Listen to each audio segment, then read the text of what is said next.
सही तो कर रहे हैं। भगवान जी, उन्हीं को देखा सिर्फ हिंदुओं ने नहीं किया। सलीम इधर दिल भर के ग्रेट सेल्फर। एक बात बताओ,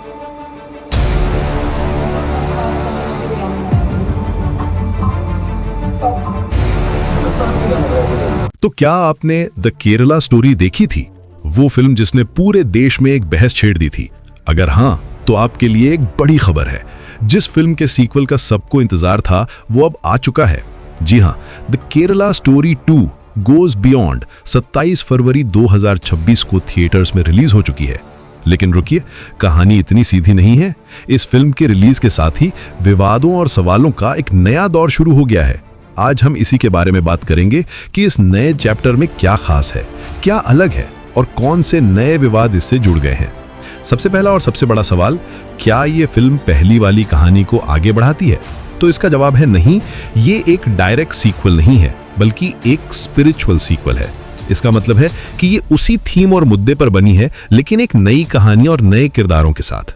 इस बार अदा शर्मा आपको नजर नहीं आएंगी। फिल्म में मुख्य भूमिकाओं में है उल्का गुप्ता, अदिति भाटिया और ऐश्वर्या ओझा।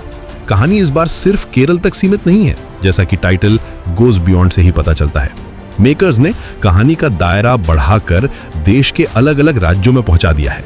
फिल्म दिखाती है कि कैसे अलग अलग जगहों पर लड़कियां एक खतरनाक जाल का शिकार बनती हैं। तो मुद्दा वही है, लेकिन कैनवस बहुत बड़ा कर दिया गया है। अब आते हैं दूसरे सबसे बड़े बदलाव पर, जो पर्दे के पीछे हुआ है। अगर आपको याद हो तो पहली फिल्म के डायरेक्टर थे सुदीप्तो सेन। उनके डायरेक्शन की खूब तारीफ भी हुई थी, लेकिन द केरला स्टोरी 2 को उन्होंने डायरेक्ट नहीं किया है। इस फिल्म के डायरेक्टर हैं कामाख्या नारायण सिंह। अब सवाल उठता है कि ऐसा क्यों हुआ? यहां पर कहानी में एक दिलचस्प मोड़ आता है। सुदीप्तो सेन ने खुद कहा कि उन्होंने ये फिल्म इसलिए छोड़ी क्योंकि उन्हें लगा कि सीक्वल के लिए जो रिसर्च की गई है वो पूरी नहीं है और कुछ अनवेरिफाइड सोर्सेज पर आधारित है। वहीं दूसरी तरफ फिल्म के प्रोड्यूसर विपुल अमृतलाल शाह, जो पहली फिल्म के भी प्रोड्यूसर थे, उनका कहना कुछ और ही है। उन्होंने एक इंटरव्यू में कहा कि सुदीप्तो सेन के लिखे स्क्रिप्ट उन्हें बिल्कुल पसंद नहीं आई और इसीलिए उन्हें डायरेक्टर बदलना पड़ा। अब सच क्या है ये तो वही जाने, लेकिन इतना तो तय है कि मेकर्स के बीच सब कुछ ठीक नहीं था। जैसे पहली फिल्म के साथ हुआ था, द केरला स्टोरी 2 भी रिलीज से पहले ही विवादों में घिर गई थी।